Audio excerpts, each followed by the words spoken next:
que en el que empieza a hacer una crítica, en el que Nietzsche hace una crítica al pensamiento, o a la moral más bien, a la moral judio-cristiana. Entonces, el ataque, porque la verdad es que creo que sí, pues, sí es válido hablar en términos de ataque. Ya verán por qué. El ataque que Nietzsche dirige contra la moral judio-cristiana en realidad va hacia mm,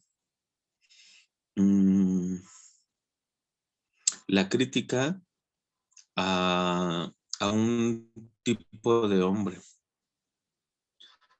Es decir, el hombre judio-cristiano ligado a esta tesis en la cual Nietzsche dirige todo su esfuerzo para criticar y atacar esto que les digo es este hombre esclavo,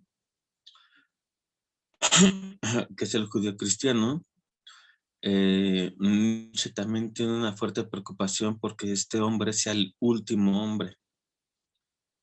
Es decir, que la humanidad, digamos, que aspire a cumplir el ideal de hombre que marca la moral judio-cristiana, y en ese sentido mate la posibilidad de pensar en un hombre que esté, digamos, más allá, solo eso, más allá del hombre actual. Dicho de otra manera, hay en la antropología judio-cristiana un determinismo. Eh, Nosotros en México lo conocemos perfectamente, ¿no? En el caso, pues, o sea, pasa lo mismo para el hombre y para la mujer, aunque ciertamente la mujer lo ha padecido más que el hombre, ¿no? Aunque en la ciudad menos, aunque todavía, pero sin duda en el campo la mujer lo padece todos los días, ¿no? Es decir, desde el discurso judio-cristiano, una mujer no puede ser más de lo que el discurso judio-cristiano en ese contexto le dice, ¿no?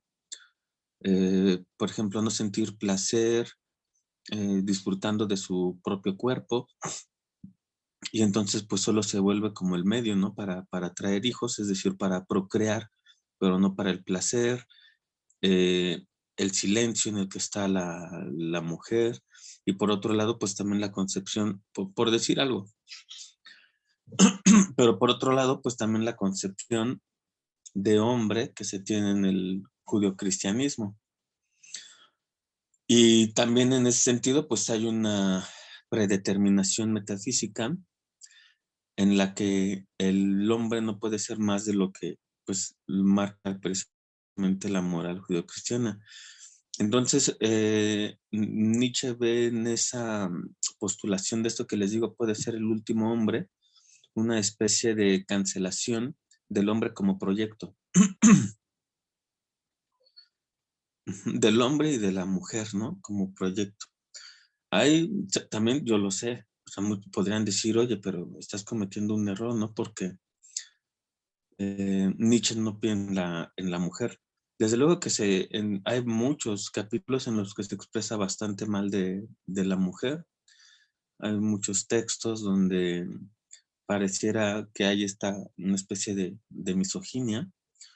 Eh, pero, por ejemplo, también se ha dicho que Nietzsche cree que, o sea, digamos, cuando se ha expresado en sus libros bastante mal de las mujeres, ha sido, o sea, ese momento de escritura ha coincidido con sus problemas personales, o bien con su madre, o bien con la hermana, o bien pues, con Lu Andrea Salomé, con esta joven rusa que deslumbró a Nietzsche y la cual le rechazó la oferta de matrimonio en 2 ocasiones. Entonces muchos o sea, parece que Nietzsche estaba muy, muy enamorado de esta chica que era más joven que él. Ella lo rechaza y entonces pues Nietzsche, pues, todo ardido, probablemente en esos momentos es cuando escribe esas cosas sobre las mujeres, ¿no? Eh, eh, por lo menos creo que tiene sentido porque por la mayoría de los textos nos podemos dar cuenta que en realidad Nietzsche, por ejemplo, yo no diría que hay una completa o una total misoginia, sí, una misoginia, o, o que cree que solo es el hombre, ¿no? Y cosas por el estilo. No lo creo y probablemente esté en las cartas. Considero esto, que Nietzsche, en todos sus escritos el,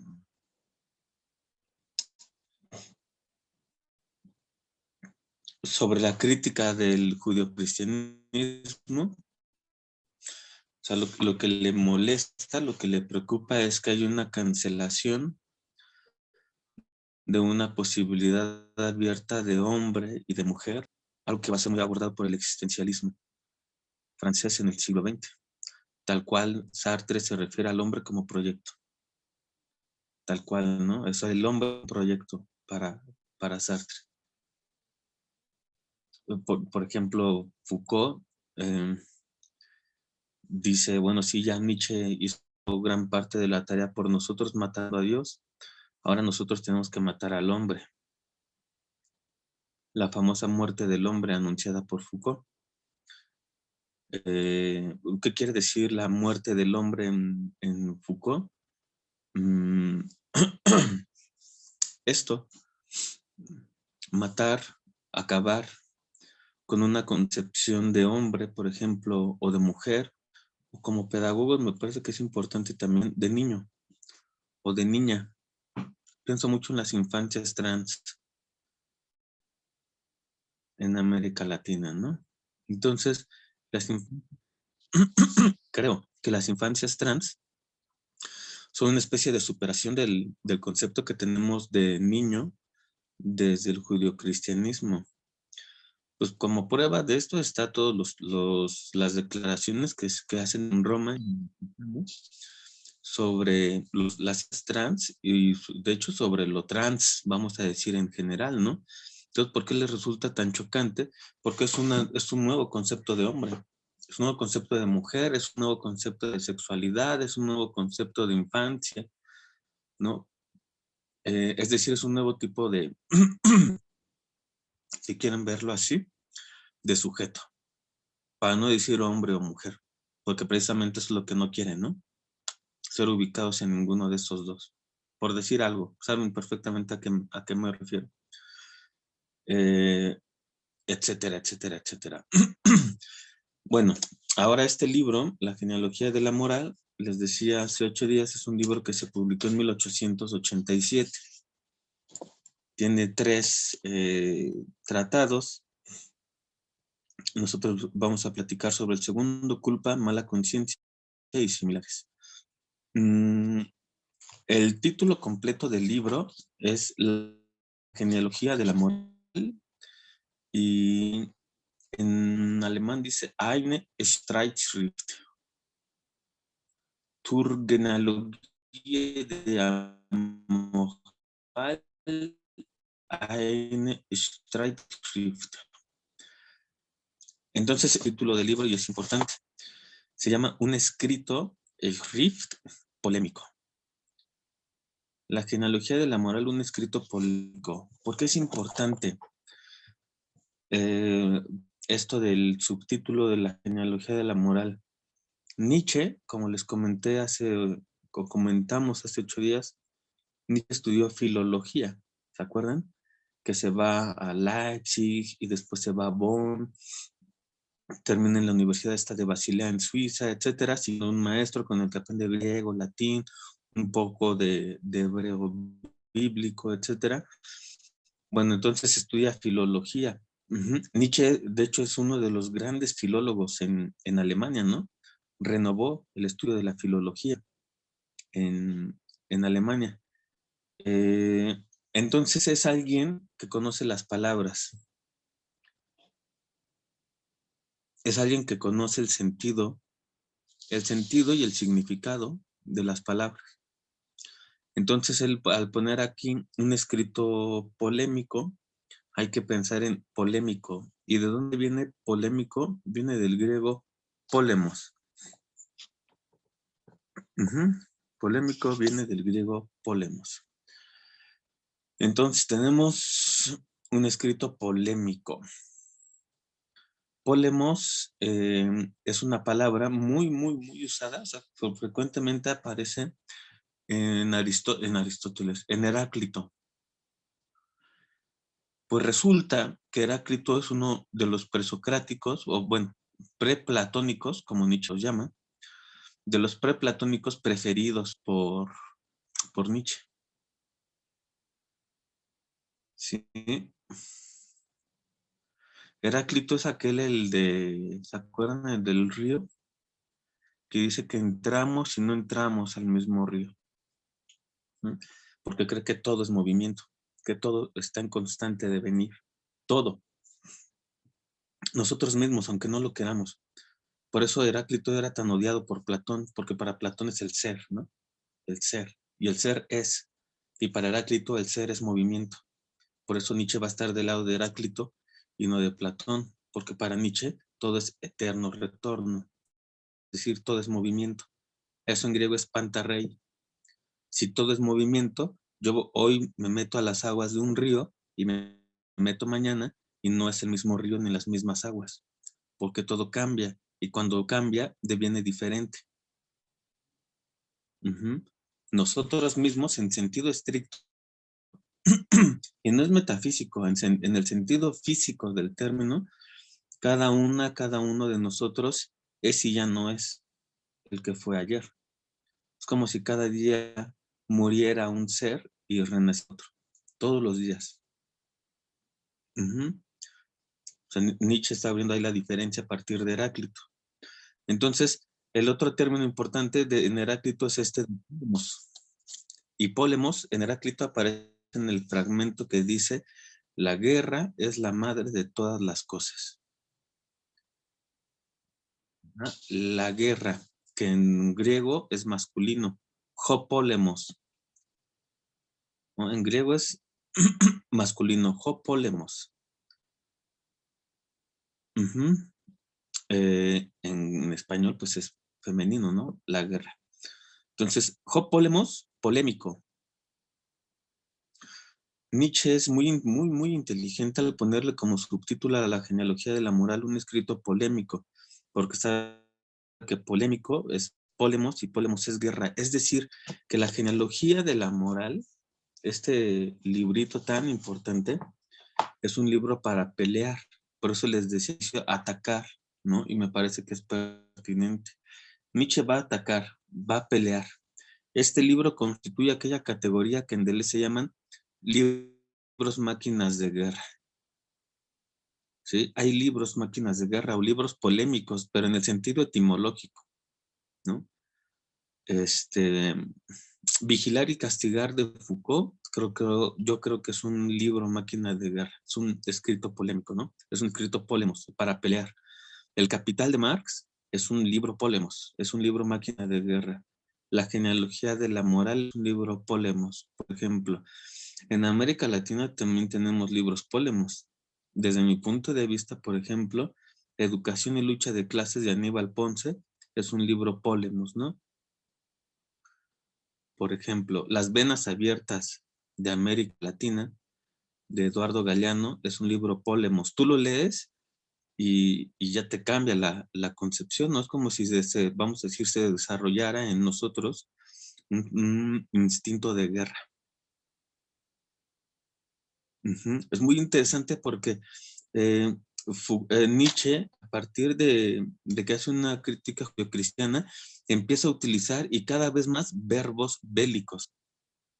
Por ejemplo, en la última autobiografía que hace en 1888, está el Ecce Homo, ¿no? Y en uno de esos capítulos es cuando dice Nietzsche así bien, bien chingón, eh, yo no soy un hombre, soy dinamita. Entonces aquí ocupa Polemos. guerra, para atacar el crepúsculo de los ídolos, ¿no? Por ejemplo, el otro libro. Y ya cuando de plano uno se da cuenta que él está peleando, que establece una lucha a muerte con el judeocristianismo, contra la moral decadente de Occidente, es cuando dice, no soy un hombre, ¿no? Soy dinamita. Y aparte que tiene mucho sentido que Nietzsche diga de él mismo que no es un hombre. ¿Se dan cuenta? Vamos a profundizar. Dice, yo no soy un hombre. ¿Qué quiere decir Nietzsche en esa pequeña oración, también tan citada? No soy un hombre. Quiere decir que no es un hombre como lo entiende el judeocristianismo. Tenemos que renegar, tenemos que dinamitarnos todos los días. Eso, aparte se oye muy bien. Tenemos que dinamitarnos, hacernos explotar todos los días para precisamente tener la posibilidad de prometernos futuro. Hasta el apartado 1, bueno, el parágrafo 1 de la genealogía de la moral. Tiene que ver o sea, la voluntad de poder es una voluntad de autodestrucción que se ha comprendido muy mal en el siglo XXI, ¿no?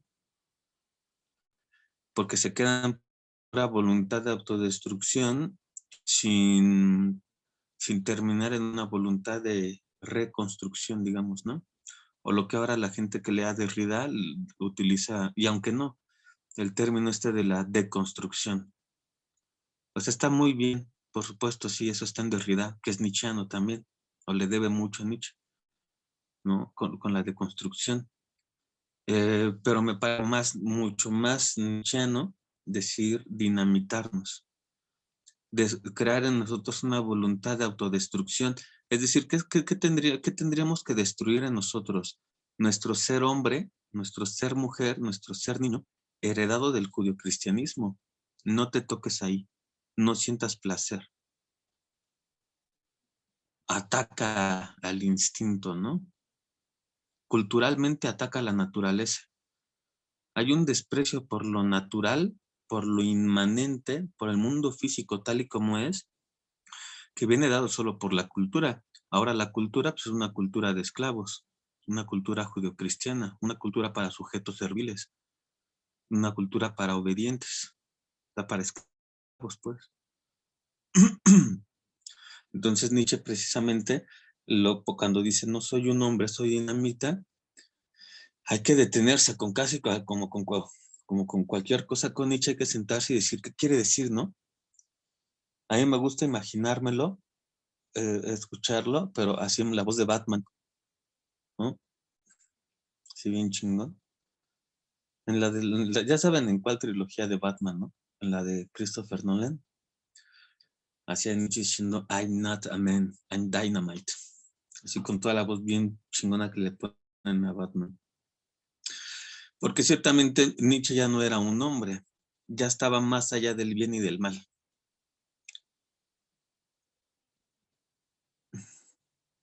¿Qué quiere decir estar más allá del bien y del mal?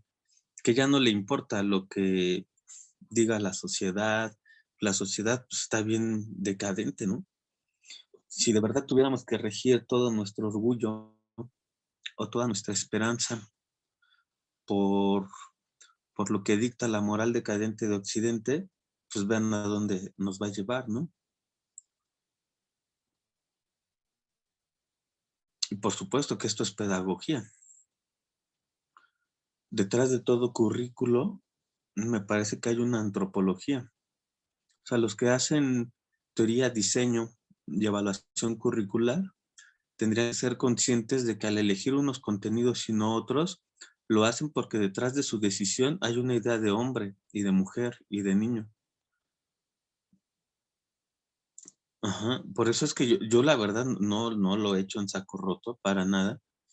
El hecho de saber o indagar de alguna manera cuáles son las creencias religiosas de quienes hacen teoría de diseño y evaluación curricular.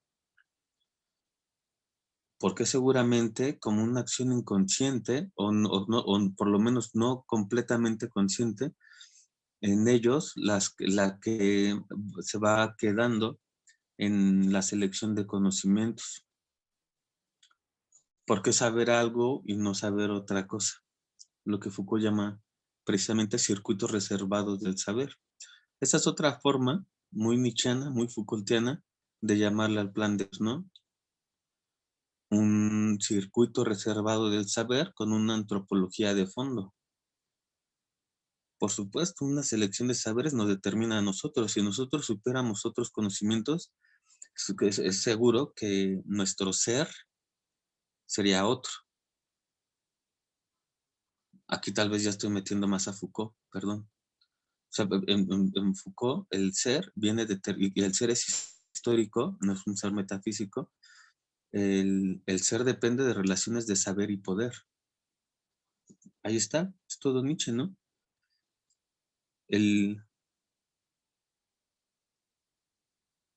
La manera en la que nosotros incluso establecemos una relación con nuestro cuerpo en términos fisiológicos viene dada por un conjunto de saberes. Ujú. Ahora, ¿cuáles son estos saberes que nos pueden desprender de una voluntad vigorosa, una voluntad de hacernos? La culpa y la mala conciencia. Ujú. La culpa y la mala conciencia que, digamos, están en el corazón del cristianismo occidental.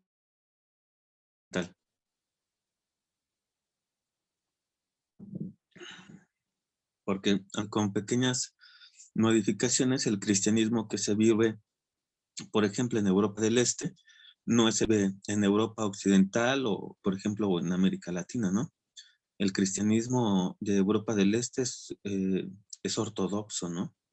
Sumamente ortodoxo, es un cristianismo de Europa del Este mucho más dogmático. Todavía hay gente en Europa del Este, cristianos, que hacen una lectura, dicen, literal o histórica de los textos sagrados, ¿sí? Lo cual me parece alarmante, la verdad.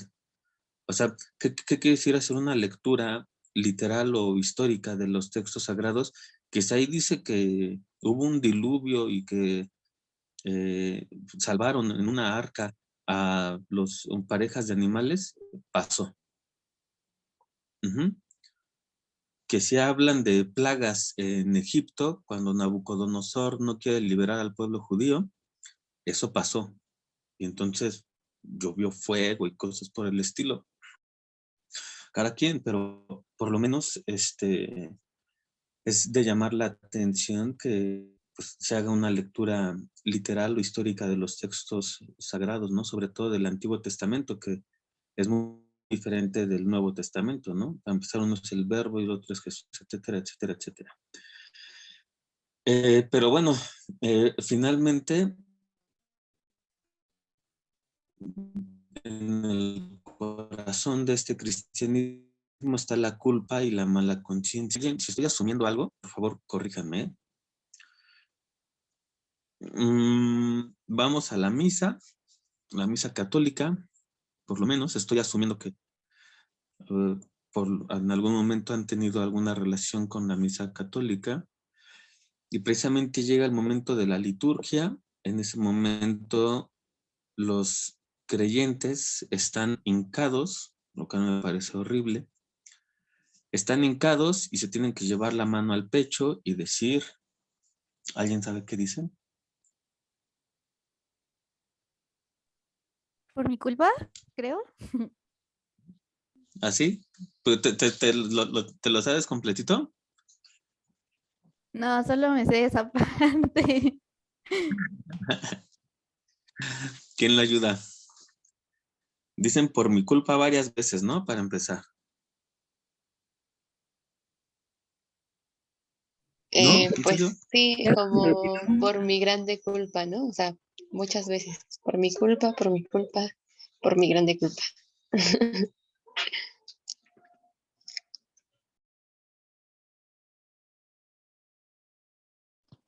¿Y luego qué sigue? Sí, lo primero sí. dicen por mi culpa, por mi grupo, por mi culpa, por mi culpa, por mi gran culpa. Porque he pecado. De pensamiento, palabra, obra y omisión, ¿no? Algo así. ¿Sí? ¿O no? Es eso, ahí te hincas y entonces, por mi culpa, por mi gran culpa, porque he pecado de pensamiento, palabra, obra y omisión. ¿Cuál es la primera forma de pecar? El pensamiento, ¿no?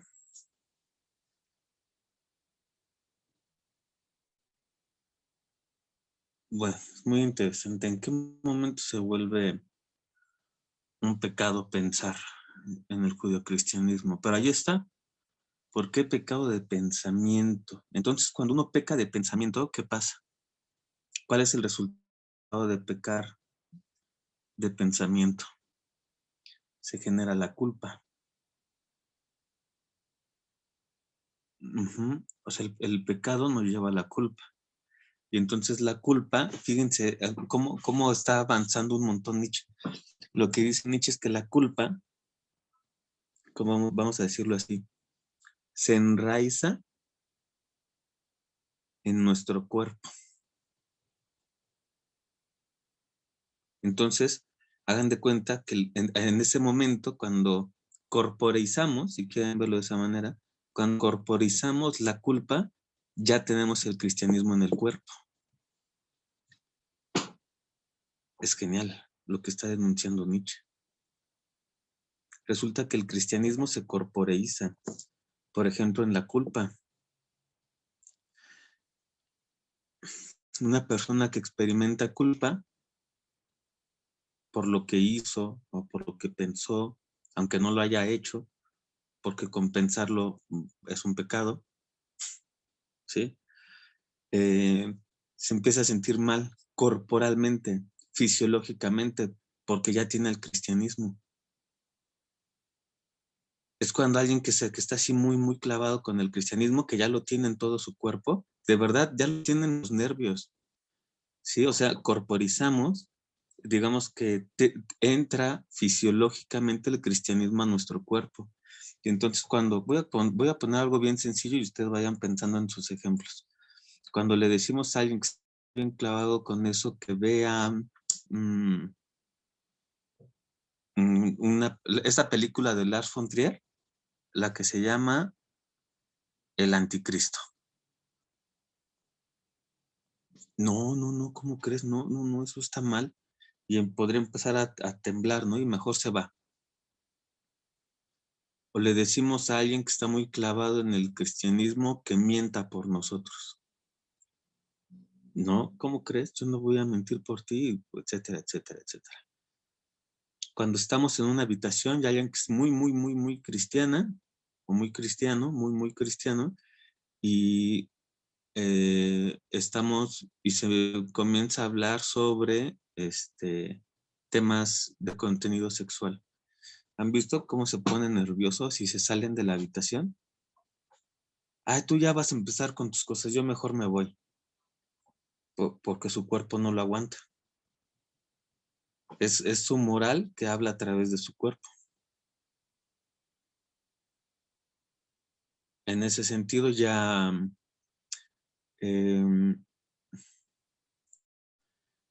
vamos a decir, se asimiló eso, se asimiló fisiológicamente el cristianismo en el cuerpo. Ahora Nietzsche tiene mucho cuidado porque ya que se genera la culpa fisiológicamente, es muy difícil sacarlo. El problema está en que uno deja de ir a misa, pero como ya tenemos corporizado una noción de bien y de mal, que yo no vaya a misa no quiere decir que no tenga el cristianismo en mi cuerpo. Luego precisamente el cuerpo es el que nos delata, porque vamos a decir que el cristianismo se escribió en el cuerpo.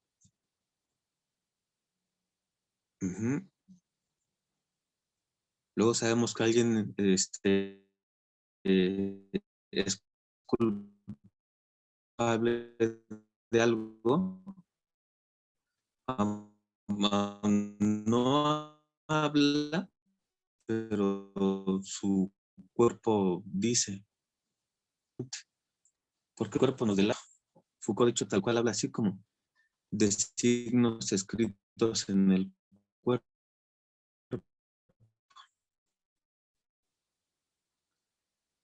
Todo el tiempo las instituciones están escribiendo sobre nosotros, leer el cuerpo de un hombre y saber si es un militar, porque ya tiene signos en su cuerpo, ¿no? Sabemos cuando alguien, por ejemplo, el tipo de alimentación que puede llevar por los signos que tiene en el cuerpo. Podemos saber más o menos la historia de vida de una persona por los signos que tiene escritos en su cuerpo. Es de muy mal gusto hacerlo, pero podemos hacerlo todo el tiempo. Todo el tiempo estamos leyendo la escritura que se escribió en nuestros cuerpos. No, ahora Nietzsche está pensando más bien en el proceso en el que él mismo ha ido escribiendo hasta nosotros, hasta nuestros días. De tal manera que ya estas dos categorías, como, o sea, bien, mal, bueno, malo, o bueno, malvado, también, han ido mudando. Y entonces precisamente por eso es una genealogía de la moral. Genealogía, génesis. El verbo es griego, genestai, algo que llega a ser. Entonces Nietzsche, al hacer la genealogía de la moral, hace el estudio hacia atrás de cómo lo que hace, por qué hoy lo que hacemos es bueno o malo. Porque no es bueno o malo a priori, vamos a decir, o eternamente, ¿no? Entonces, bueno o malo, mm, mm, de manera histórica. Y lo que es todavía más importante, lo que está bien y lo que está mal. Quien lleva a cabo lo primero es bueno, quien lleva a cabo lo segundo es malo. Y Nietzsche dice, híjole, es que yo reviso mi cuerpo y me doy cuenta que, pues digamos, se ha inscrito y se ha escrito en mí lo que está bien y lo que está mal. Ya mi cuerpo fisiológicamente reacciona a eso. A lo que supuestamente está bien y a lo que está mal. Mi cuerpo me dice, ¿no? Eso que vas a hacer está mal. Siento una descarga, por ejemplo, de satisfacción cuando hago algo que se supone está bien. Y Nietzsche dice, ¿les cae? Bueno, vamos a rascarle hacia atrás, vamos a hacer una genealogía para ver cómo lo que hacemos hoy, que está bien, se originó. Y por qué lo que hacemos hoy, que está mal, de dónde nace. Y se encuentra con esto que en Nietzsche se llama la transmutación de los valores. Y entonces es muy probable que hubo un momento en el que los valores se voltearon. Hubo una inversión de los valores. Y dice, si vemos, por ejemplo, a las sociedades como la griega, que Nietzsche conocía perfectamente. ¿Quién era el hombre bueno, el libre, el poderoso, el que tiene voluntad, el que es más fuerte, el que tiene una voluntad vigorosa, el grande, el potente, el activo? Pero dice Nietzsche que cuando aparece el cristianismo hubo una primera inversión de valores y todo lo que era bueno, fuerte, libre, deseable, vigoroso, poderoso, que tiene fuerza, que siente placer en dominar, así lo dice Nietzsche. El fuerte tiene una voluntad de poder tan tremenda que tiene un placer en someter, en controlar, en dominar. Pero este hombre fuerte, toda esta especie de hombre superior, se viene abajo cuando invierte los valores. Y entonces este hombre vigoroso, que era el bueno, ahora él va a ser el malo. Y el que era el malo, ¿porque qué era malo? ¿Qué estaba mal? Ser un esclavo, ¿no? Dejarte agandallar, ser obediente, tener un espíritu de servidumbre. No, chavos, no se preocupen, a mí denme, yo voy por las torres. Güey, todavía ni nadie dice, ¿no? O sea, no, ustedes dejen ahí, yo lo hago, ¿eh? No hay bronca. son los que siempre están buscando la oportunidad para ser serviles. En la época de los griegos, en que el hombre fuerte es el que manda, el que es fuerte, el vigoroso, eso es ser bueno. Malo es ser esclavo, el débil, el obediente, el servil. Eso es malo. Pero cuando viene el cristianismo hay una inversión de los valores y ahora es ser malo, ser el hombre fuerte, el vigoroso, el que manda, el que controla, el que siente el placer del dominio. ¿Y qué es bueno? El pobre. ¿Quién es? Ay, re buena onda, no hubieras visto, ¿no? Se quedó hasta el final y él recogió todo. Él solito. No, luego estamos así, de él nace, ¿eh? De él le nace ir por las tortas. No, qué buena onda, ¿no? Fíjate. No, ¿y qué crees? No tiene y da. Para Nietzsche, ese es el inicio de la decadencia de Occidente. Cuando lo que era bajo, cuando lo que era vulgar, cuando lo que... Me parece, y es un tema delicado, aquí haré una pausa, que es en nuestra época. El hombre fuerte, la mujer fuerte, entiéndase, ¿no? El niño fuerte, vigoroso, que tiene una voluntad plena, el que sabe mandar, el que siente placer en controlar, es malo. No es ser pobre, ser bueno es ser humilde. Ser bueno es tener un pan y partirlo en cuantas partes sea posible y darle a los demás. Nietzsche no cree en eso. Nada. Eso lo que implica es el triunfo en Occidente de lo bajo, de lo vil, de lo servil, por ejemplo. Entonces, ¿cuándo podemos ver, dicen que ha triunfado la moral de esclavo del judeocristianismo? Cuando ya todos señalamos al poderoso, al hombre vigoroso de poder, al de la voluntad fuerte, porque ya estamos cristianizados. En ese sentido, el derecho es resultado, de hecho, de los débiles. Ajá, que también es lo que va a estudiar Foucault. En un curso que se llama La sociedad punitiva de castigo, ¿no? Punishment, punisher, o en francés punir, que es castigar. La sociedad punitiva, que es la sociedad en un derecho, es una sociedad de esclavos, porque ¿quiénes necesitan defenderse? Los esclavos. ¿Y de quién se defienden? De los fuertes, del vigoroso, del que manda, del que domina. Entonces el derecho, dice Nietzsche, que probablemente tiene su origen en Occidente con los débiles para protegerse de los fuertes. Y no habría nada peor en Occidente que sean los débiles, que sean los viles, los bajos, los pobres, los débiles, los que marcan el camino de la moral, de la cultura, de la educación, por ejemplo. Porque no tienen voluntad, son solamente reactivos. Son tesis provocadoras.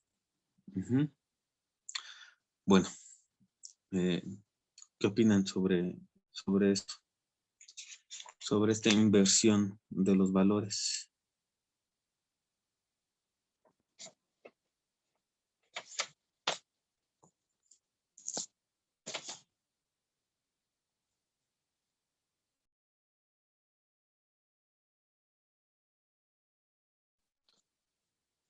¿Están o no están de acuerdo conmigo?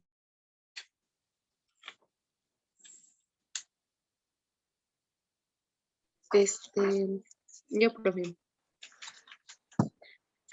Pues yo creo que, o sea, que Sí. esto que actualmente, bueno, que sí, también actualmente vemos como bueno esto, y más como en el mundo, o bueno, sí, en el campo laboral.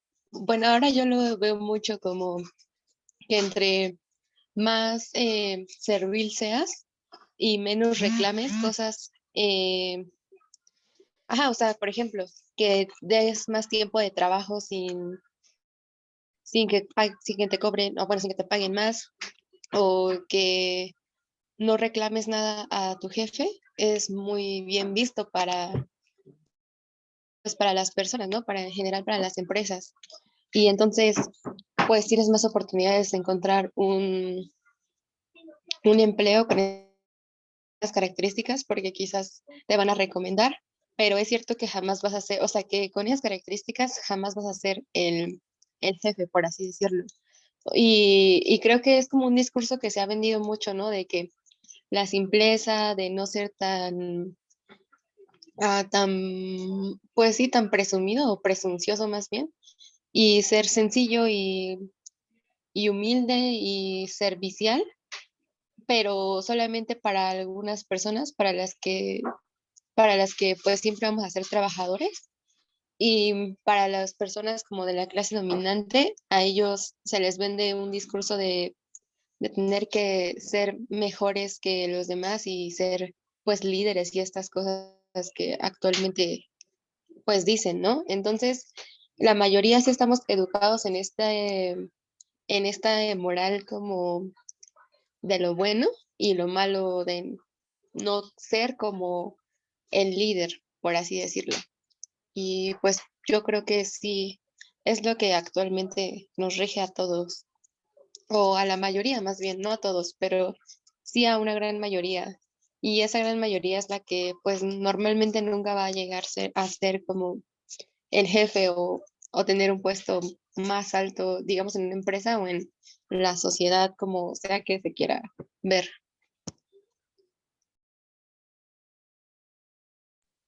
Gracias, Lore. ¿Quién más? A ¿De mí, acuerdo con lo que dice Lore? Ah, sí, sí, Carla. sí, obvio, estoy de acuerdo con lo que dice Lore y a mí todo esto estaba pensando cuando mi abuela decía como no, es que ustedes van a la escuela y a ver, nada más aprender cosas malas, porque en lugar de que vayan a la escuela y sean como más cercanos como a Dios y así se vuelven más rebeldes, más groseros con sus papás y todo eso. Y pues sí, o sea, sí pasa porque a lo mejor y te das cuenta de que tienes derecho a expresarte y hacer lo que te haga sentir feliz y que tal vez eso que te haga sentir feliz pues no responda a la moral cristiana o a los valores que mucho mencionan, ¿no? Y que mencionan y les tienen mucho miedo a que se pierdan los viejos valores que son como justo estas cosas de reprimirte y siempre buscar lo que, o sea, no buscar, pero sí cumplir con un estereotipo de lo que marca en cada género, ¿no? O sea, la mujer, pues, cómo serle fiel a su marido y todas estas cosas. Tal vez eso está más presente en mi familia porque pues, son de provincia y allá así es.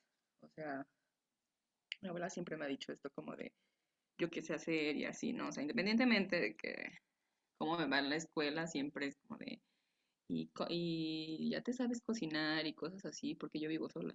Entonces, yo le digo que no, es como de, ¿y qué le vas a dar de comer a tu marido? Y todas estas cosas que corresponden a una moral, y si les contestas, está siendo grosera y shalala, ¿no? O sea, desobedecer siempre es ser grosero y buscar como mm, tu placer fuera de, de lo que está bien o lo que está mal, es justamente, pues, este juicio que se hace, ¿no? Y todavía que tú te sientas culpable es como que tener tu moral cristiana bien reforzada, como de, chale, me siento bien mal porque le contesté a mi abuela que no le voy a dar de comer a mi marido, no, pues vale madres, ¿no? Entonces ahí te entra como el remordimiento de, no más, No, mi moral cristiana.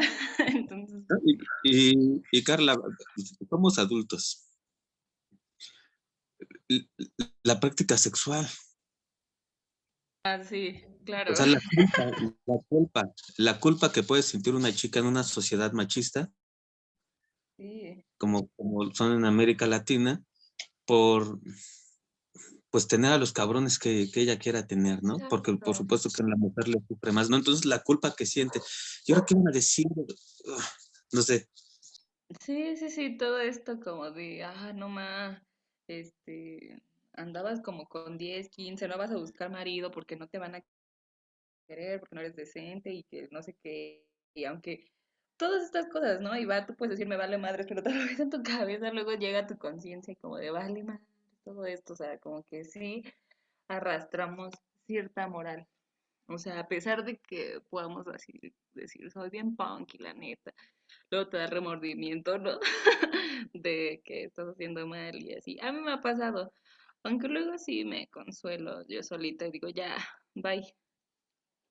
Es mi moral cristiana y todo esto, pero está difícil porque yo crecí con eso y crecí creyendo que entre más aplastado, o sea, no tal cual aplastado, ¿no? Pero entre más sumiso seas, entre más seas, o sea, trates de acercarte a este bien impuesto, como de que el que más ayuda, el que más, el que es más correcto, el que va a la iglesia y todo esto, es la mayor aspiración, ¿no? Y sentir que te estás alejando de eso, pues a lo mejor te hace pensar que no estás bien, pero pues es parte de esto que mencionábamos.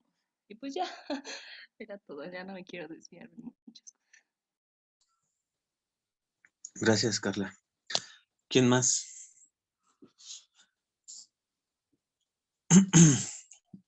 Abraham, ¿hay algo que quieras compartir sobre esto de Nietzsche?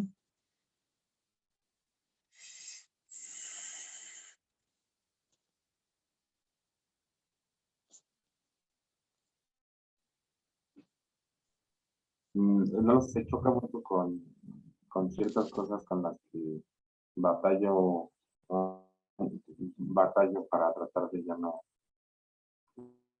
realizarlas precisamente por mi formación. Digo, mis estudios bien cristianos lo demuestran, este, pero sí, al leer a ciertos fragmentos de, de volverte este ser que puede romper con esta costumbre, pues con esta costumbre aprendida que se va marcando, limitando, pues en múltiples sentidos, como lo dice la compañera, uno piensa primero como que, ay, no, mi abuelita que vivía.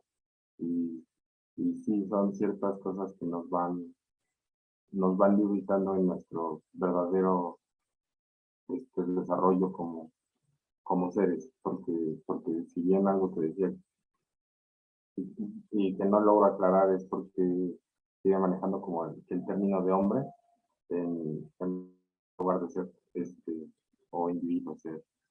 Y tampoco se me hacía mucho las diferencias entre esos desde el autor, pero sí creo que conlleva cierto soltar para poder desarrollar.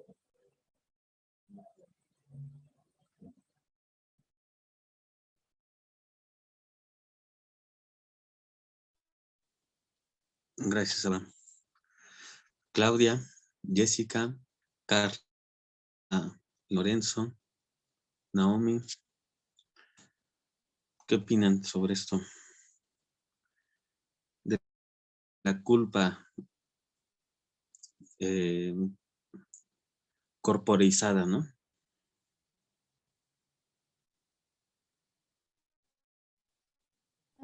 Yo lo veo más como en mi O desempeño, sobre esto. ay, porque chistosamente me pasó que me he dado cuenta que me están dando muchas responsabilidades que no me corresponden en mi familia, como estar ahí atendiendo cosas que yo no debería, o estar como 4/7 dispuesta a ayudar. Y dije, no, es que ya estoy, y le dije a una compañera, que hace hasta la madre de estar siempre como a su disposición. Digo, porque cuando han sido ellos para decir si yo necesito algo.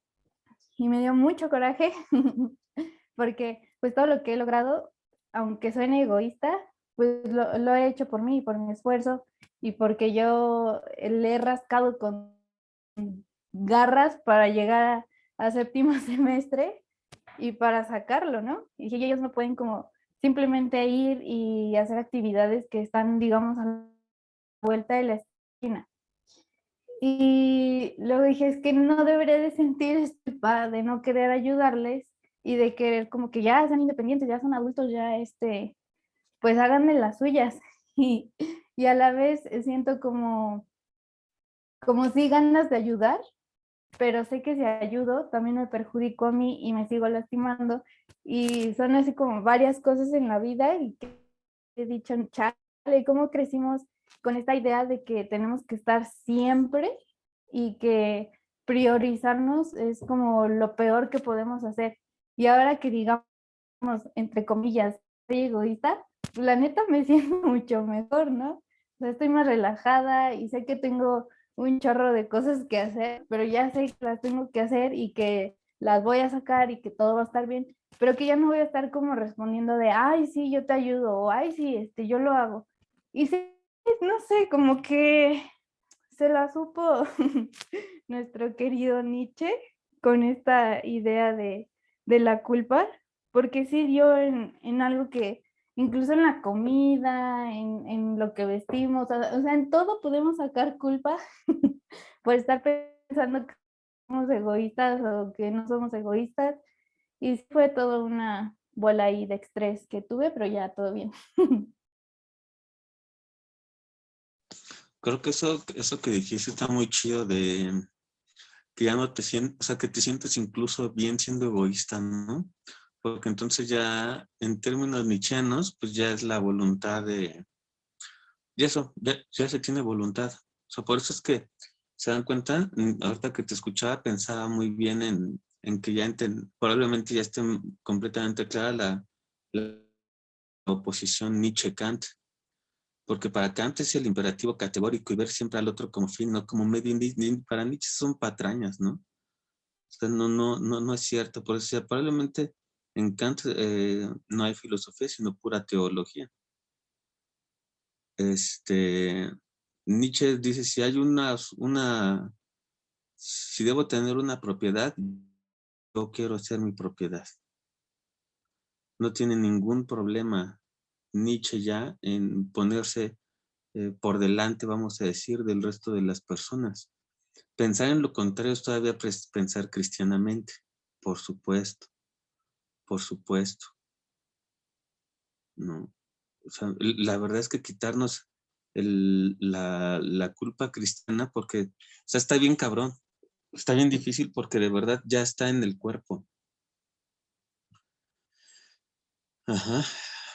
Entonces, puede ser en cuestiones desde la práctica sexual, puede ser desde, por ejemplo, los tatuajes, perforaciones, todo este tipo de cosas. O sea, cualquier ejercicio en el que me apropie de mí, rápidamente vamos a ser señalados por los débiles.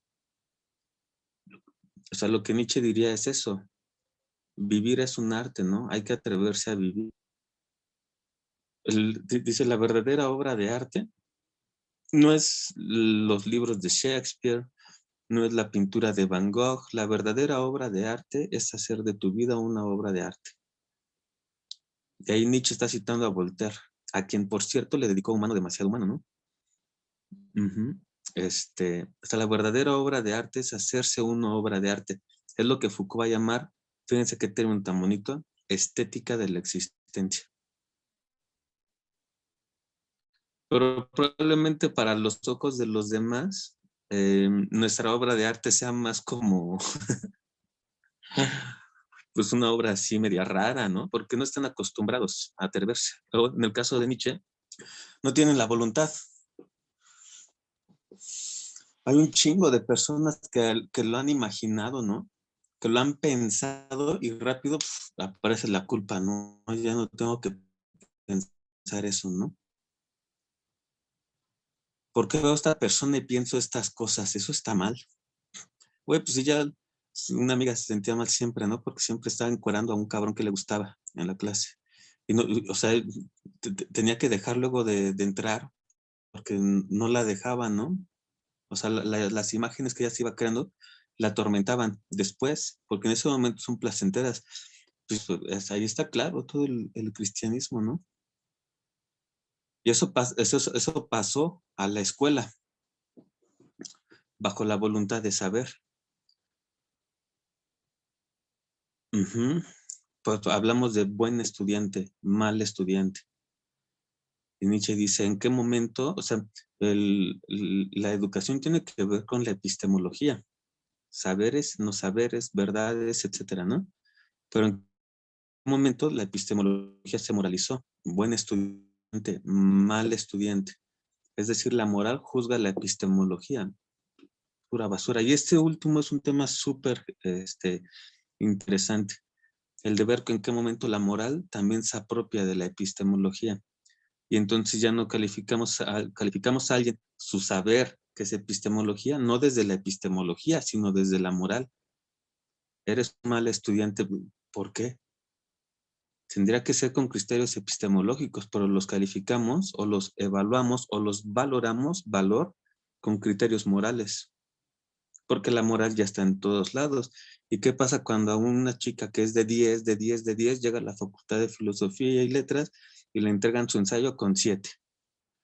Se va a sentir mal. ¿Qué quiere decir que se va a sentir mal? Va a llorar, porque ya tiene la moral en su cuerpo, porque quería que era una buena estudiante. Entonces ella no ha llegado todavía a ser este individuo soberano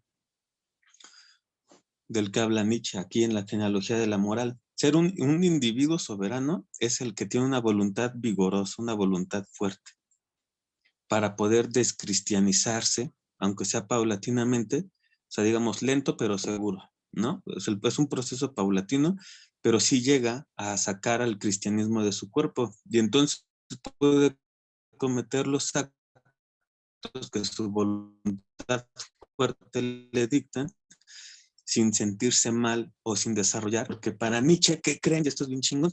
Nosotros no vimos a Hegel este semestre, ya vamos a hablar del próximo, porque nos encantaría tenerlas de vuelta el próximo semestre, pero el próximo semestre sí está Hegel.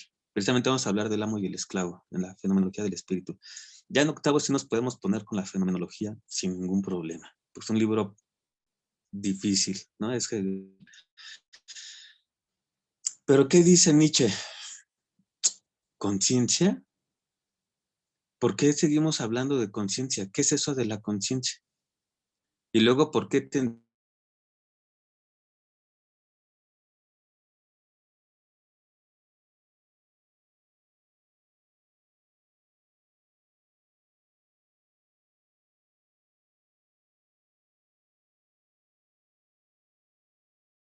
pensamiento de Spinoza?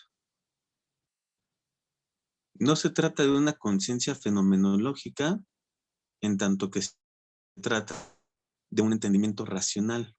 Es decir, probablemente cuando decimos, es que es la mala conciencia o la cruda moral, nosotros decimos aquí, ¿no? Nietzsche dice, ¿por qué? O sea, no dejes que los fantasmas, como le va a llamar el psicoanálisis, que aquí todavía no existe, no dejes que los fantasmas del futuro psicoanálisis te atormenten. Nada de eso existe. O sea, hagan de cuenta que al introducir en nuestro cuerpo categorías judio-cristianas como la culpa o el pecado o la mala conciencia, permitimos que nos habiten seres inexistentes.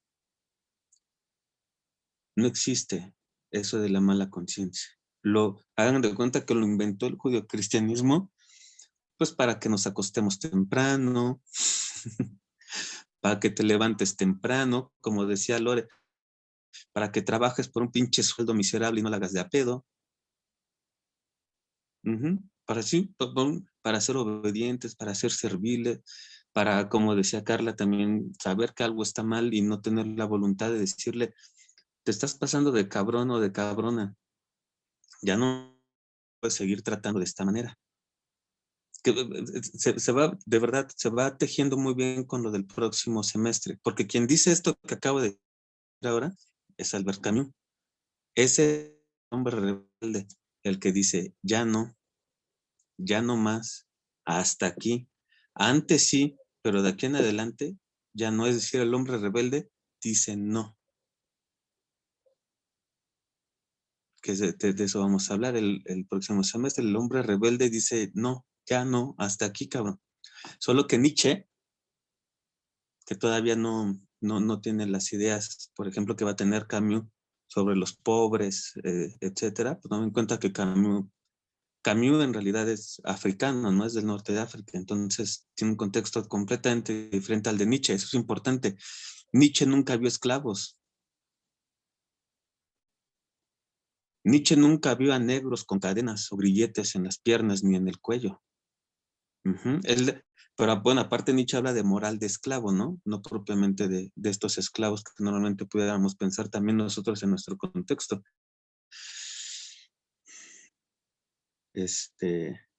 Pero sí Nietzsche, digamos, todavía en el 87 está diciendo, sí, ya basta, ya no, pero a la moral.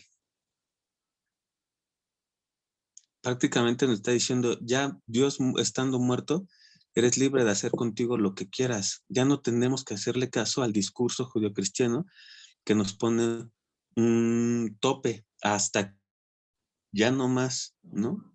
Y entonces uno, pues se somete. La verdad es que nos hemos sometido, unos más y otros menos, a vivir según el discurso judio-cristiano.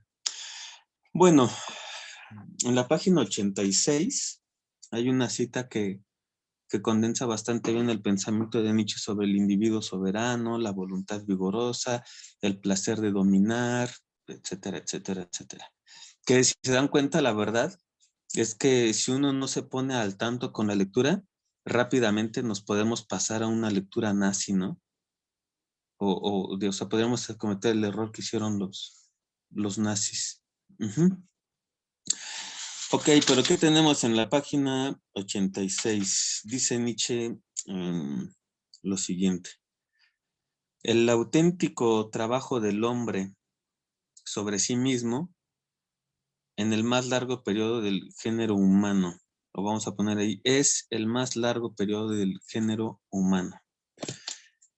Ahí está. ¿Qué es el auténtico trabajo? ¿Qué es lo que realmente tenemos que hacer? Trabajar sobre nosotros mismos. Rodolfo tiene que trabajar sobre Rodolfo. Si yo quiero algo bien cabrón, tengo que trabajar por ello, ¿no? Tengo que trabajar sobre mí. Nietzsche pensaba en que es como esta figura que es muy socorrida ahora de imaginarnos como una pieza de mármol, pero hagan de que yo soy la pieza de mármol y yo mismo soy el escultor. Lo que pasa es que la historia de Occidente, y aquí está toda la historia de la pedagogía, ha sido siempre recibir, digamos, la forma de fuera, ¿no? O sea, siempre el escultor ha sido alguien externo. Y ahora yo soy el mármol y soy el escultor.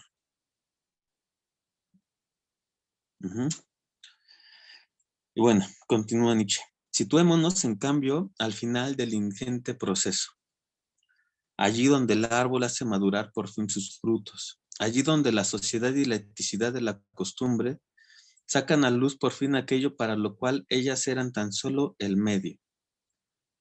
Encontraremos, voy a poner acá, encontraremos, dice Nietzsche, como el fruto más maduro de su árbol al individuo soberano. Ahí está. Pero él dice, vamos a situarnos, vamos a imaginarnos que nos colocamos, vamos a decir, al final de todo el recorrido del hombre que ha trabajado sobre sí mismo y encontraremos al fruto más maduro, que es el individuo soberano. Ven que Nietzsche está del lado opuesto de Kant y de hecho aquí de Hegel. Mientras que, o sea, Kant, como lo pudimos ver en la clase, lo que le interesa es el progreso del género humano.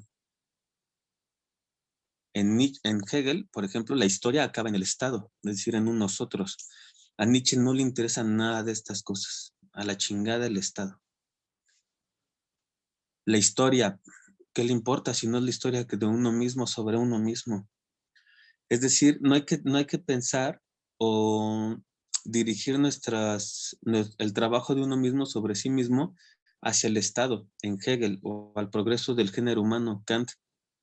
Lo que nos importa es crear el individuo soberano. Así, la individualidad, exactamente, ¿no? Dice, al individuo igual tan solo a sí mismo. Al individuo que ha vuelto a liberarse de la eticidad de la costumbre. Aquí está. Se ha liberado de la eticidad de la costumbre y hablamos del hombre rebelde de Camus. Entonces, si nos liberamos de la eticidad, si nos liberamos de las costumbres, es porque nos oprimen.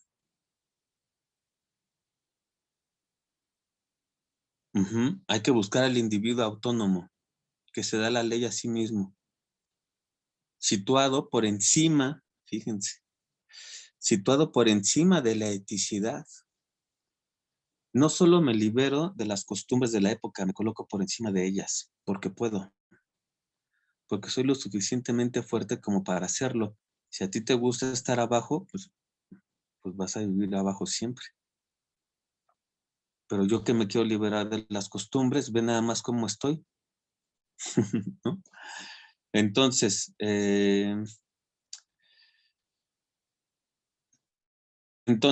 si trabajamos sobre nosotros mismos para lograr a este sujeto autónomo, a este sujeto que está por encima de la moral de una época, está en una meta moral, encontraremos al hombre de la duradera voluntad propia, al hombre de la voluntad independiente, al que le es lícito hacer promesas y en él una conciencia orgullosa. Fíjense aquí la descripción que está haciendo Nietzsche de este superhombre, vamos a decir, ¿no? Tiene una conciencia orgullosa. A huevo, sí, la neta sí me sé todo esto. ¿Por qué tengo que sentirme mal de que sé más que tú? No tengo por qué avergonzarme de mis conocimientos, está diciendo Nietzsche, ¿no? Como decían hace rato, no sabes el esfuerzo que me ha costado. O como la cita que puse apenas por ahí en el Face que me encontré de Borges, que también es una muy popular, ¿no? Que dice, no me siento orgulloso de los libros que he escrito, sino de las páginas que he leído, por ejemplo, cosas por el estilo. Sí, ¿sabes qué? Sí, a huevo, sí soy bien chingón en esto. Me siento bien orgulloso de todo, en lo que cada quien sea bueno, ¿no? Por ejemplo, Nietzsche está diciendo, no te sientas mal, sí es tu trabajo sobre ti mismo, y eso es para sentirse orgulloso, bien, vas bien, sigue trabajando sobre ti, no sobre los demás. Si el otro trabaja no sobre él, es pedo de él o de ella, ¿no? Dice Nietzsche que sí llega a la conciencia orgullosa, sí grita a los cuatro, bien, saben que soy bien cabrón en esto, sí soy bien chingón haciendo esto otro. Ya no tengo la mala conciencia, ¿no? Ya no siento la culpa de decirlo. Si tú te sientes mal, ¿para qué eres débil? Si fueras fuerte, no te sentiría mal, no te haría sentir mal mi conciencia orgullosa. Pero como eres débil, te pega, te lastima que yo tenga conciencia orgullosa. Si ya no es problema mío, es algo que tú tienes que resolver. Ajá. Porque luego, no, es que ya mejor no digo, es que se siente mal. Nietzsche diría, ni pedo, pues a ver si le sirve y se pone a chingarle sobre él. Es pura pedagogía. Solo que el trabajo es el trabajo de uno sobre uno. Para, dice, desarrollar, regreso al texto, una conciencia orgullosa. Fíjense estas palabras, palpitante en todos sus músculos. Por la idea de músculo hace referencia a la fuerza, ¿no? Al vigor. De lo que aquí se ha logrado por fin y se ha encarnado en él. Una auténtica conciencia de poder y libertad. Un sentimiento de plenitud. Este hombre liberado, ahí está. Este hombre liberado. La educación consistiría, educación, no escolarización. No, por supuesto. Si esto se aprende en la escuela, bueno, pues ya habrá sido un gana-gana, pero normalmente no se aprende en la escuela porque la escuela tiene un montón de culpa, tiene un montón de mala conciencia la escuela, ¿no? Los estudiantes que dicen, no, es que ya no voy a participar porque pues, participo mucho. ni modo. No puedes dejar de participar, no puedes dejar de compartir tus ideas porque alguien más no habla. Ujú. De hecho, sería interesante después revisar prácticas educativas muy precisas en las que los niños desarrollen culpa y mala conciencia, ¿eh? Ujú. Entonces, este hombre liberado, al que le es realmente lícito hacer promesas, este señor de la voluntad libre, este soberano, ¿cómo no iba a conocer la superioridad que con esto tiene sobre todo aquello? Fíjense, la superioridad que tiene sobre todo aquello a lo que no le es lícito hacer promesas ni responder de sí. Por supuesto, por eso tiene una conciencia orgullosa, ese vigor que muestran los músculos, etcétera, etcétera. Le es lícito hacer promesas, le es lícito responder de sí y tiene una cierta superioridad sobre todo aquello que no tiene nada de esto. Dice, ¿cómo no iba a saber cuánta confianza, cuánto temor, cuánto respeto inspira? Él merece eso.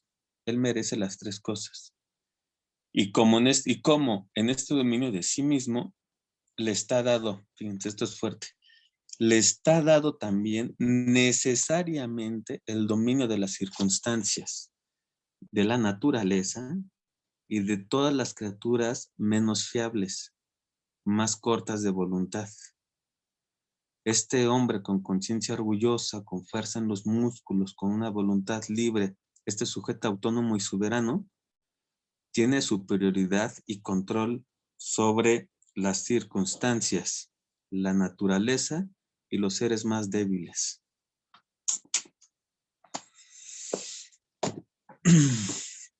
¿Qué opinan sobre esto último?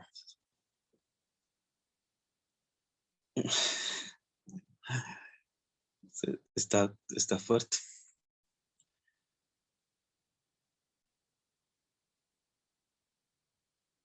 Me parece que es fuerte para nosotros en nuestro contexto latinoamericano. Porque aquí el catolicismo está bien cabrón. Nosotros todavía estamos estudiando una pedagogía que es educación para todos, ¿no? Y entonces Nietzsche está diciendo no.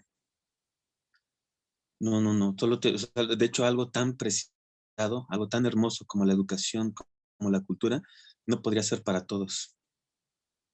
Tiene que ser para los que tienen voluntad fuerte. De otra manera, y cita la Biblia, le estás dando perlas a los cerdos.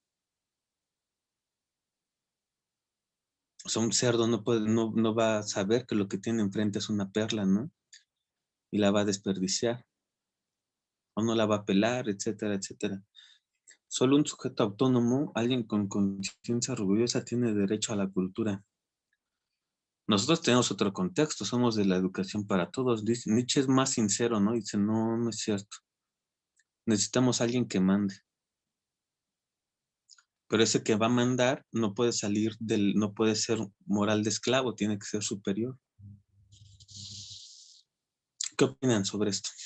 En general, sobre la creación del hombre con conciencia orgullosa, autónomo, que se opone a la culpa y la mala conciencia corporizada y heredada por el judeocristianismo.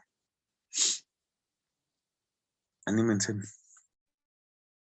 Creo que eh, sí se puede confundir mucho a esta lectura nazista, ¿no? Como de, o también clasista, pero creo que habla más sobre esta honestidad contigo mismo y a esta autovaloración que nos han hecho perder, ¿no? O sea, porque una cosa es valorarte y otra cosa también es ir aplastando a los demás también para sentirse superior y creo que no es autoconvencerte de hacer el mal, ¿no? Simplemente mm, haz lo que te hace feliz y chido, o sea, ni neta, si a ti te hace feliz decir que, de no sé, eres un cabronzote porque vas a terminar ya la licenciatura, pues a huevo, sí, lo eres. No tienes por qué doblar la cabeza nada más porque eh, la sociedad o la moral dicen que está bien. Y ay, se me fue la idea principal que iba con lo último que habías dicho. Ah, ah. Creo que, ¿me puedes repetir el final? La pregunta, o sea, en sí. O sea, porque esta respuesta que di era para lo que creo en general de Nietzsche. Ay, habrá sido sobre lo de la... ¿Tú te sabes, te acuerdas, Lore? A mí también ya se me fue. Que no se me fue. Mm, Es de la conciencia orgullosa, el individuo pues soberano. sí, pues sobre esta conciencia orgullosa. Este, pues eso, que sentir orgullo de ti mismo no está mal. Es, pues va con esta autovaloración, pero sí creo que yo creo que tampoco te está incitando como de a, no sé, a matar, a hacer este tipo de cosas, ¿no? O sea, simplemente es como de, no, güey, si quieres algo, lúchale, échale ganas y admírate también de tu trabajo, ¿no? O sea, porque pues no te está costando, pues, no es algo así sencillito, entonces si a ti te hace también sentir bien decir como a huevo, soy bien chingón, hice esto, qué bueno, está bien, admírate, pero tampoco se trata de decir, sí, vamos a construir pura gente chingona y a matar a todos los güeyes como todos los que no sea, no entren en mi estereotipo de gente chingona, los mato, ¿no? Creo que es lo que entendió el nazismo y creo que pues sí se presta, porque justo como estamos tan acostumbrados a ver las cosas así como de con mucha modestia y así, entonces cuando te dicen un superhombre es este y este, pues mm, se presta a confundir mucho el término, los términos, bueno, lo que trata de explicar Nietzsche, pero a mí me parece que está chido. En general, ya no lo estoy repitiendo, ya. No pasa nada, está muy bien. Gracias, Carla. ¿Alguien más? Yo. Sí, porfa. Pues es que sí está fuerte, ¿no? La lectura, ¿no? Sí es como que chispas, rayos, ¿no? Sí vas rompiendo con varias cosas que tenías como que despiertas ciertas cosas o ciertos pensamientos, ¿no? Y incluso coincido con mis compañeras, más allá de que te incite a hacer algo malo o de que sea algo malo, ¿no? Porque se puede llegar a malinterpretar, pues como que de alguna manera Nietzsche ve a ese hombre, ¿no? Que llega a tener convicciones, convicciones que más allá que puedan llegar a ser agresivas, son incómodas para los demás, ¿no? Porque muchas veces, eh, eh, pues sí, no, vivimos en una sociedad en donde nos han enseñado a agachar la cabeza, ¿no? Desde en ámbitos laborales o así, ¿no? Y de repente llega alguien y te dice, pues, no, esa convicción que llevas dentro, déjala salir, ¿no? Entonces llega a ser bastante incómodo y para muchos, y muchos van a decir que es agresivo, ¿no? Y la sociedad te va a decir que es malo, ¿no? Y que culturalmente te va a decir es que es malo, ¿no? Y pues sí está bastante fuerte, ¿no? Como que iban hablando y era como de, oh, ¿no? Y te pones a pensar varias cosas.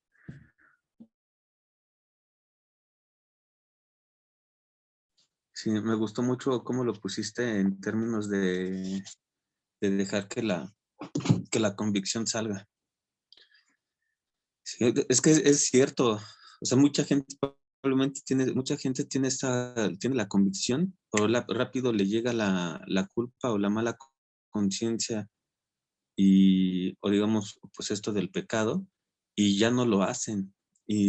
O sea, Nietzsche, que es un filósofo vitalista, pues lo que le preocupa es que lo que se está matando en nosotros es la vida, porque la vida es creación. O sea, no hay más. La vida es puro poder creador. Ujú. Y entonces, pues es que tiene tanto interés por el arte, ¿no? en especial por la música, pero es que sí estoy pensando mucho en la escuela, en qué prácticas educativas así muy precisas generan la culpa y la mala conciencia en los chavitos, ¿no? Porque no solo está en la familia o propiamente en la iglesia, la culpa y la mala conciencia también la pedagogía ha hecho bastante por desarrollarla, ¿no? Pues cancela convicciones y todo esto. Y ahora también a propósito de la convicción, me puse a pensar ahorita mientras hablabas en los libros de Deleuze sobre Nietzsche y por qué alguien como Deleuze decía en 1968 en Francia que el camino ya no lo marca Marx, sino Nietzsche. Y tal vez porque Nietzsche, bien comprendido, es el rechazo de todo de toda la mierda que hay afuera, pero ya en nuestro cuerpo. O sea, ya tenemos la institución es tan fuerte que ya está en nuestro sistema nervioso central y periférico. Sí, entonces no solo es de los medios de producción, Nietzsche está diciendo, empieza por quitártelo en tu propio cuerpo. Sí, pero Nietzsche también decía, el hombre es el único animal que se despierta con su coraje, podríamos poner tu palabra, que se despierta con su convicción, pero se duerme con, el hombre es el único ser, el único animal que se despierta con su coraje y se duerme con su indiferencia. A la chingada, mañana temprano, voy a hacer todo lo que quise hacer. Ya mañana voy a terminar esto, ya mañana voy a empezar esto otro, ¿no? O para terminar, o para empezar, o para continuar. Siempre quise aprender guitarra mañana, cabrón, ya. Porque yo quiero tocar como toca tal intérprete, ¿no? Un idioma, porque quiero hablar y poderme. Y ya cuando son las 4 o las 5, bueno, otro ratito en el Face y ahora sí ya me pongo a chingar. Valió madre.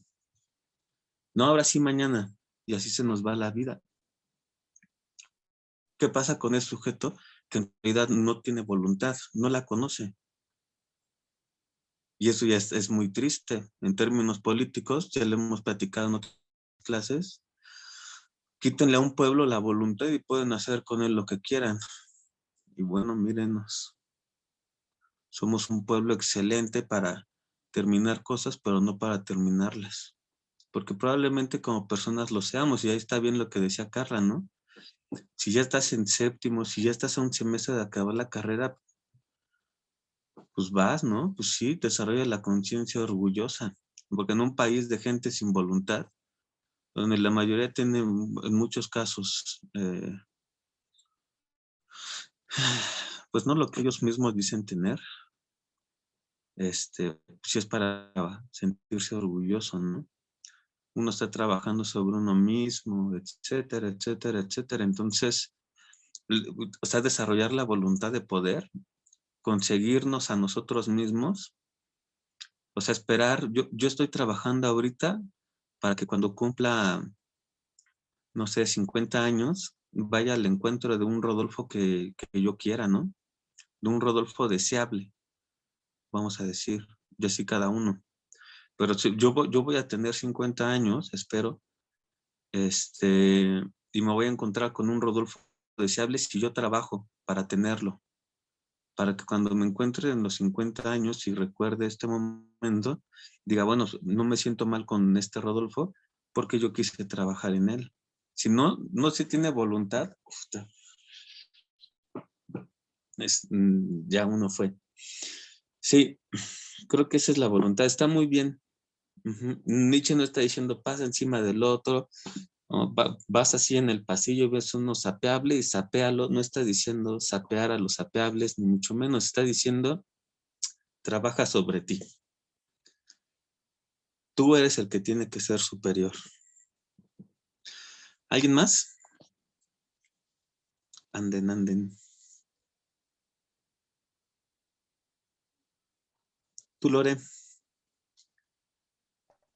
Pues no solamente, bueno, es que esto de la conciencia orgullosa me recuerda mucho a los títulos de su libro, es que no me acuerdo en cuál libro, pero bueno, los subtítulos en donde dice de por qué escribo libros tan buenos? O ¿por qué soy tan inteligente? O cosas así, ¿no? Que es así los subtítulos de su libro. Y entonces, pues a simple vista podría parecer como, ay, le echas mucha crema a tus tacos o cosas así, pero pues en realidad justamente sí es esto, o sea, como que no estamos acostumbrados a decir, ah, ¿por qué? Pues sí, ¿por qué sé tanto? O sea, yo sí sé mucho de este tema y la neta, pues sí, no es como para negar que el otro no sepa, sino más bien para reconocer que tú has trabajado en estos aspectos de, pues, de lo que a ti te gusta o te gustaría hacer y que está bien reconocerlo, ¿no? Y que las otras personas también pueden hacerlo y precisamente que no esperes como la aprobación de las otras personas para que tú mismo te apruebes a ti. Y creo que justamente es como lo que, en lo que se malinterpretó Nietzsche, ¿no? Que ah, al parecer es como que el superhombre tendría que ser reconocido por otras personas y no por él, o sea, bueno, sí por él mismo, pero también por otras personas. Pero no, en realidad, o sea, él no está diciendo que otras personas reconozcan eso que tú estás viendo en ti, sino más bien que justamente tú lo puedas reconocer para que puedas seguir trabajando en ti mismo y fortalecer eso que a ti te hace, o que te hace vivir, o sea, que te hace vivir de una mejor manera, ¿no? Y que cuando vuelva, y esto de, pues, del eterno retorno, que no sé si tal cual es como algo ontológico, más bien como una metáfora de, pues, si vuelves a vivir esta vida, que sea como tú la quisiste vivir, o no te arrepientas de volverla a vivir miles de veces, ¿no? Entonces, pues, eso. Esto último está muy bien, Lore, está muy bien. Sí, si el imperativo categórico es vive de tal manera que elige, que conviertas la máxima en ley universal, ya lo había visto, pero ahora no recuerdo en dónde, pues pero no importa. Pues, probablemente hay un imperativo nietzscheano que tiene que ver con el eterno retorno. Vive de tal manera que los actos que elijas hacer hoy los eliges para siempre. Uno ya no haría las cosas que hace siempre, ¿eh? Y la verdad es que si nos convirtiéramos en un imperativo nietzscheano, vivir de tal manera como si la vida se fuera a repetir infinitamente, ya no diríamos las mismas cosas, ni haríamos, dejaríamos de hacer un montón. Sí, eso estuvo muy bien. Recordar lo del imperativo nietzscheano, porque toda la ética se trastoca, ¿no? Dejaríamos de hacer un chingo de cosas. Yo estaría sumamente arrepentido de haber perdido tanto tiempo, ¿no? La verdad, ahora lo veo, son puras pendejadas, ¿no? He perdido un montón de tiempo. Si uno hubiera aprendido o entendido estas cosas antes, diría, no mames, no perdería, no desperdiciaría tanto mi tiempo en esas cosas, ¿no? Ahora ya tendría no sé qué, ahora yo hubiera terminado no sé, y ya viene otra vez el remordimiento. Entonces, para evitar eso, dice Nietzsche, haz solo las cosas que elegirías para siempre. Está fuerte, porque implica sentarse y pensar muy cabrón qué es lo que en verdad quiero para mí. Y si en verdad lo quiero, pues sobre eso construyo. Está muy bien. Bueno, pues Nietzsche siempre da unos golpes bien fuertes, ¿no? Por eso esto de que ataca, lucha, es una guerra, sí nos golpea, porque ¿qué estamos haciendo con nuestra vida? Está diciendo Nietzsche, a partir de lo que hicieron con ella. Porque nuestra vida probablemente no es tanto la nuestra, sino la de la moral o la de la costumbre o la de la eticidad imperante. Más bien es eso, ¿no? ¿Qué hacer con lo que han hecho de nosotros? ¿Cómo empezar a construir con lo que han hecho de mí? ¿Cómo apropiarme? Bueno, muchas preguntas. Ojalá que les haya gustado Nietzsche. A mí me sorprendió mucho que no hayan tenido oportunidad de aproximarse a él hasta este semestre, pero pues bueno, aquí está. De todos modos, también está en el programa del semestre que sigue, que todo el semestre va a ir sobre un solo tema, sobre discutir la relación amo y esclavo. Digamos, esa va a ser la constante, la relación entre amos y esclavos, desde un punto de vista filosófico, por supuesto. Ya les platicaremos después más detalles. No recuerdo ahorita, Lore, cuál es la clase de la próxima semana, cuál es el texto. Lo que recuerdo es que debe ser Michel Foucault. Eh, Este, no, dime. es de leer y leo Giorgio Ya de Agamben.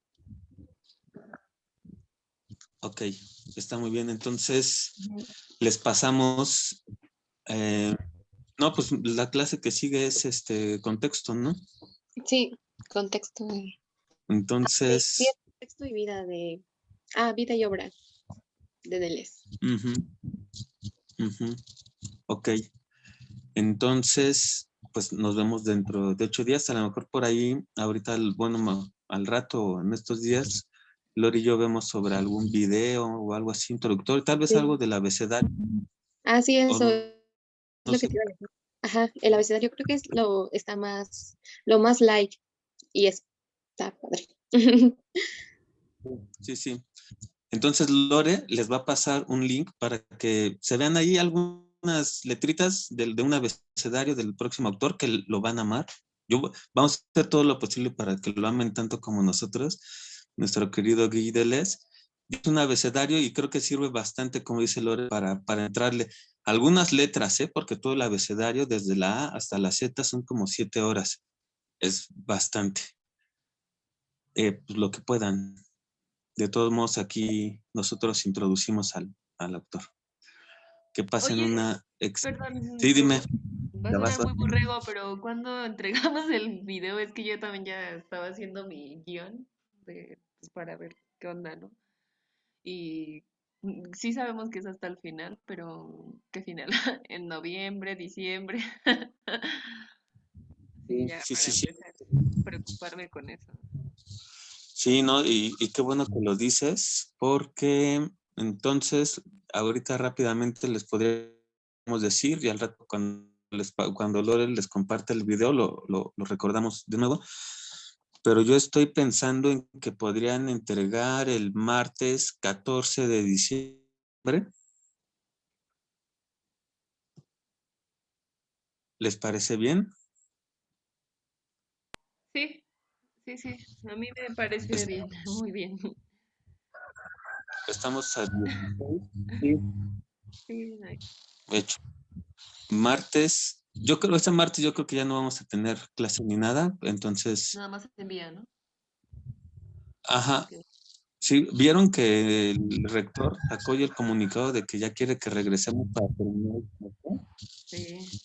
No, pero, o sea, esto ya tiene, Está no, loco. obviamente, pero hay unos profes que están con ese tema, ¿no? De que ya regresemos y porque según tengo entendido, se convocó a una reunión en Filos para que empezaran a ver el regreso escalonado. Hay quienes sí son muy, no sé cómo decirlo, pero ya quieren regresar y ya de hecho ya están yendo a sesiones presenciales, pero pues no es obligatorio asistir, se supone, este semestre, pero no sé si para el otro semestre pues ya vamos a volver. O sea, ahorita ya hay estudiantes que van a tomar clases a la facultad. Sí, sí, ya hay. Puedes solicitar tu salón en coordinación y pues ya puedes ir en el horario que ellos te indiquen. Ok.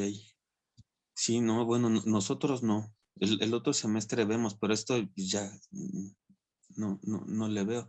Además que pues ya estamos a 2 autores, entonces la verdad es que no creo que sea viable.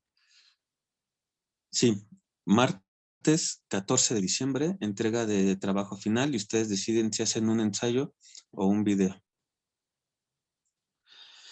Vale. Bueno, acerca del video, no sé si quieren, no les he pasado como algún ejemplo de los videos que hicieron la clase pasada, o bueno, los chavos del semestre pasado. Si quieren, al ratito también les paso algunos videos de los que ellos hicieron para que vean más o menos, pues, cómo los hicieron ellos. Y nada más, la diferencia sería que, pues, el de ustedes sería un poquito más largo que los que entregaron ellos, pero pues sería más o menos, pues, nada más para que se den como una idea, o sea, como, y tengan un ejemplo. Ok. Me late. Gracias, Lore. Sí, Pues nos vemos la próxima semana. Que estén muy bien. nos vemos. Hasta luego. Hasta luego. Adiós.